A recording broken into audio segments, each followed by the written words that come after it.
Hello everyone, it's Phil Jones and joining me is Michael Sprague. And today we're going to be talking about Shirakawa and the products that are built in Japan and why does that matter. But I have been to Shirakawa several times. This is Mike's first experience. So I want Mike to kind of walk through some of the interesting and notable things that he discovered while he was at Shirakawa. So Mike, take it away.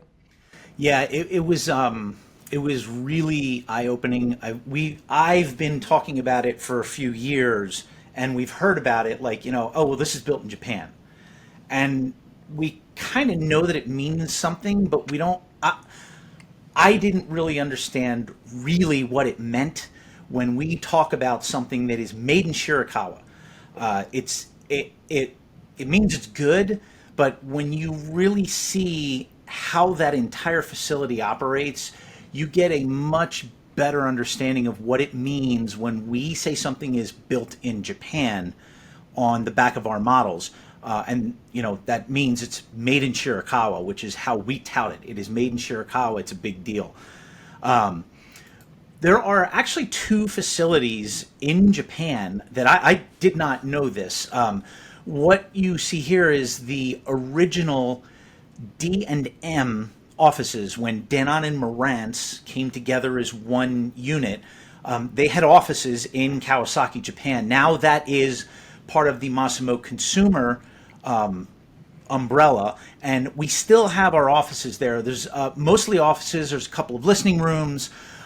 Some engineering happens there as well, but really this was corporate offices, and it kind of remains that way outside of some of the listening rooms and little engineering departments that we do have there in Kawasaki. The big facility is the one in Shirakawa. That is where Shirakawa Audio Works is. That is the building. You can kind of see it. It's big. Our tour, I think we got to see about a third of this building, maybe a quarter to a third of the building. There's so much there. This is where we have multiple sound rooms. There's multiple classrooms. There is a ton of different engineering departments here, as well as multiple museums where you can kind of learn and see the history of both Denon and Marantz as they have evolved over the last 100+ years, 110+ years when you consider how old Denon is as a company.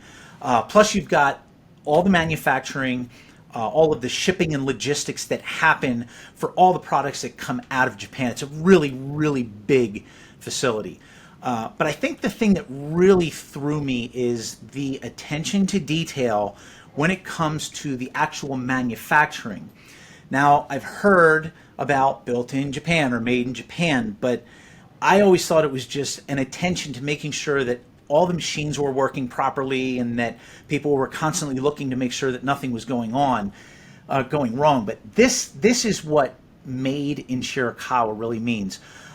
This woman, she is the only person that builds all of the Denon phono cartridges. What she is doing there is working with strands of copper. Those are thinner than a human hair, and she is getting them lined up to be wound on to one of our phonograph cartridges, one of the Denon phono cartridges. I don't remember what model this was that she was working on, but as you can see, she is spinning on a machine to wind the copper on the needle or the stylus before it goes into the cartridge. Here again, she's working by hand to separate the 4 contact copper strands that will then be soldered and attached to the cartridge itself so that it can be connected with much larger connections, which makes it a little bit easier to actually assemble and put onto your turntable tone arm. But again, all of this is done by hand. I was fascinated that this one woman, all she does is build cartridges. Now, there are multiple machines based on the cartridge that she's making. The DL103, which is the oldest audio product still in production today, the original machine that we used to make that is still being used today to make that particular cartridge. So it was really impressive. And again, she's the only one. So we can't produce, 150 cartridges a day. It's impossible to do. But when she is done building each piece, that unit then gets pushed off to the side and the next unit is made. So a couple of things I learned about Denon. Every single phono cartridge is assembled in the same manner you just saw by the same person. There is a unique machine for each different cartridge. So the DL110 versus the DL103 versus the DL103R, they each have a different machine to spin the stylus for the cartridge. And as I said before, the same machine has been used for the DL103 since we started producing this in 1962. So really fascinating stuff to see in person. Now that's just the phono cartridges. That was one room that was about 16 by 20. It did have a little museum of all the cartridges that we've made over the years, but on one wall there is a big counter with 5 or 6 different machines to do the assembly for these cartridges and as spinning the copper. Now that's just the cartridges. What really blew me away was the actual assembly line where all of the other electronics are done. So this is a broad view. I didn't get professional quality video, but you can see the depth, how deep this facility is. This is our AVR facility, our AVR assembly line, and right here we're doing the Denon AVR A1H is being hand assembled and ultimately hand packaged as it moves its way down the line. Multiple hands are touching this, whether it's building components within the AVR or hand installing components within the AVR. It was really something to see. And again, each line, there were, I believe, four lines deep that we were just seeing one of. Some of the cool stats that I got out of there, this is referring specifically to the Marantz line, is the number of parts, the number of times that a human hand is touching it, how many of these parts were hand assembled. So, for example, if you look at the AMP-10 in the middle there, we can make up to 50 of those a day. That is maximum production if we stopped doing other things to focus on the AMP-10.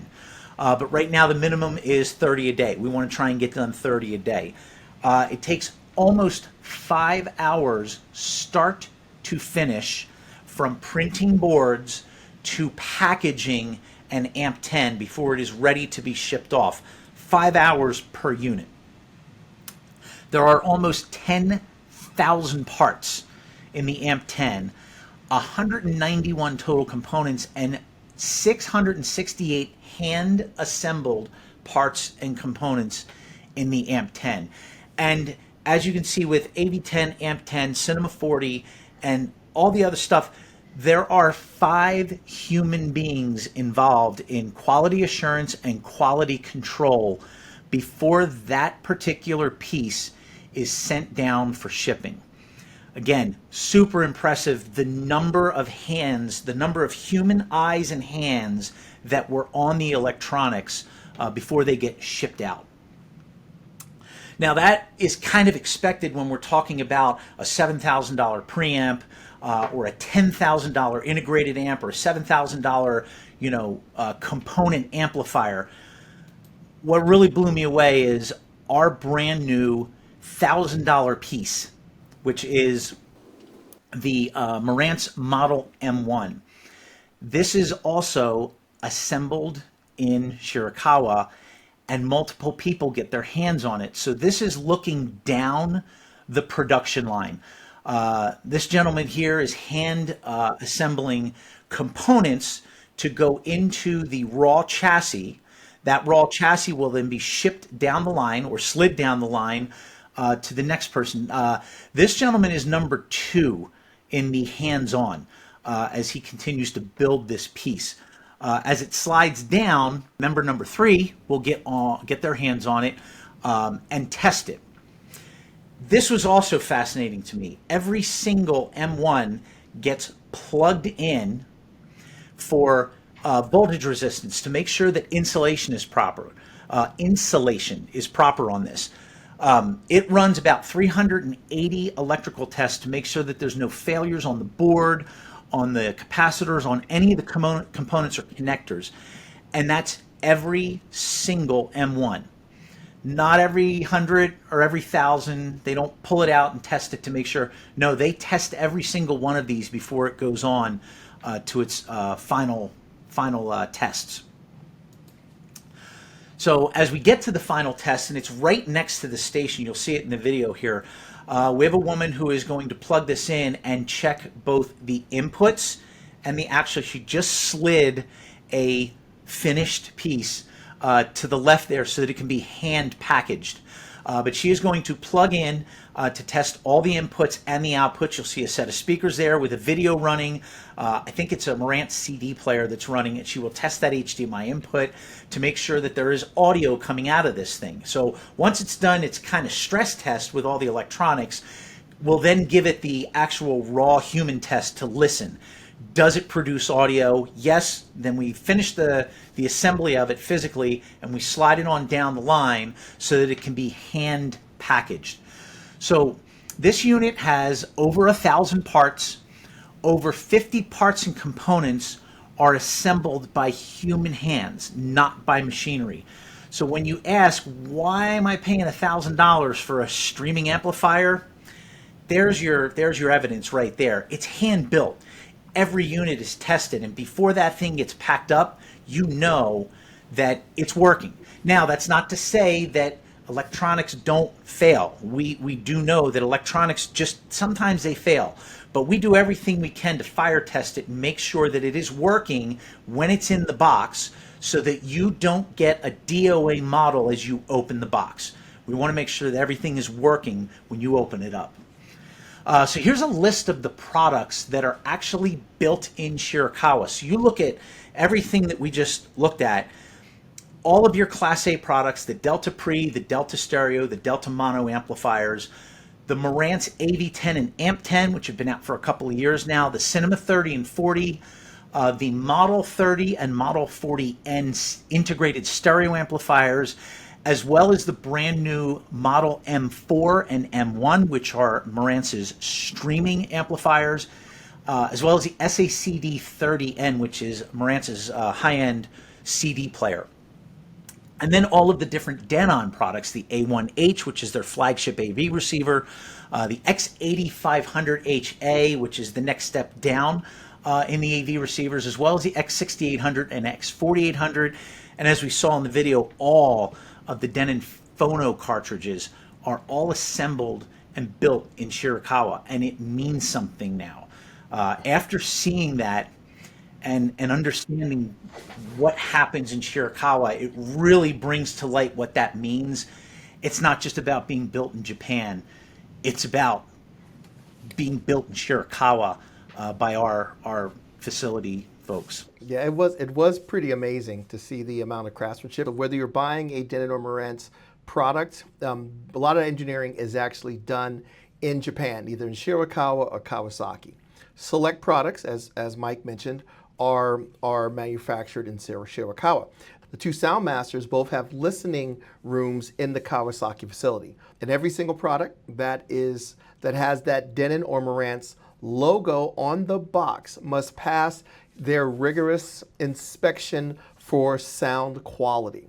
So designed there, tuned there, and the finest of our products are manufactured there. Now, Mike, there's a couple other products that are actually manufactured there as well. If you look behind me, that is a pair of D9200 Denon headphones. Those are also hand assembled at the Shirakawa factory. And it's this beautiful kind of mix between precision robotics, but then the fact is, to do it right, you have to put human hands on it. Some things can be built by high precision, high performance, high precision machines, but some things still require the touch of a human being.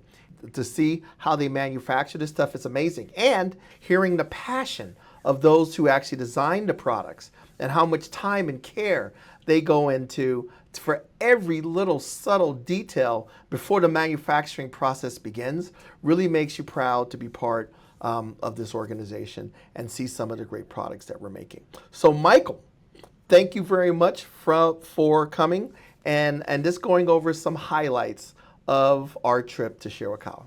Absolutely. Okay, so take care everyone, and we will talk to you soon.